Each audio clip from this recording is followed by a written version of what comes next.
সময় এই ভিডিওগুলো ছাড়তেছেন না তো? আপনি কি ইউটিউবে কাজ করতে করতে ব্যর্থ হয়ে গেছেন? তাহলে আজকের ভিডিওটা আপনার জন্য। ভ্যারাইটিস কন্টেন্ট আপলোড করতেছেন না তো?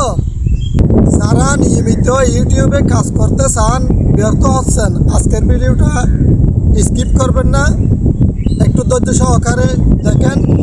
অনেক কিছু জানতে পারবেন, অনেক কিছু শিখতে পারবেন। ইউটিউবে আপনারা কাজ করতে করতে ব্যর্থ হয়ে গেছেন, এখন এখানে কিছু শিকার আছে যেগুলো আপনি ভুল করতেছেন না তো, সেই কথাগুলো আজকে আমি বলার চেষ্টা করব। ইউটিউবে যদি আপনি কাজ করতে চান, আপনাকে ধৈর্য সহকারে কাজগুলো করে যেতে হবে।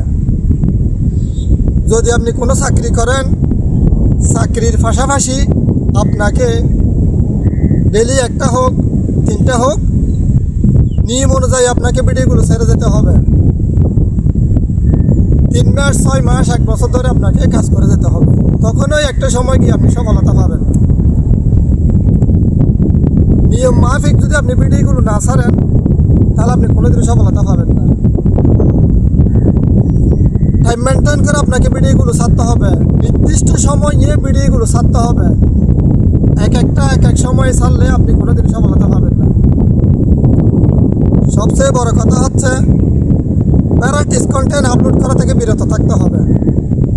আমরা নতুন একটা চ্যানেল খুলে যেদিকে যাই, যেদিকে মন চাই, সেরকম ভিডিও খালি আপলোড দিতে থাকি। সেই বিষয়গুলো পরিহার করতে হবে।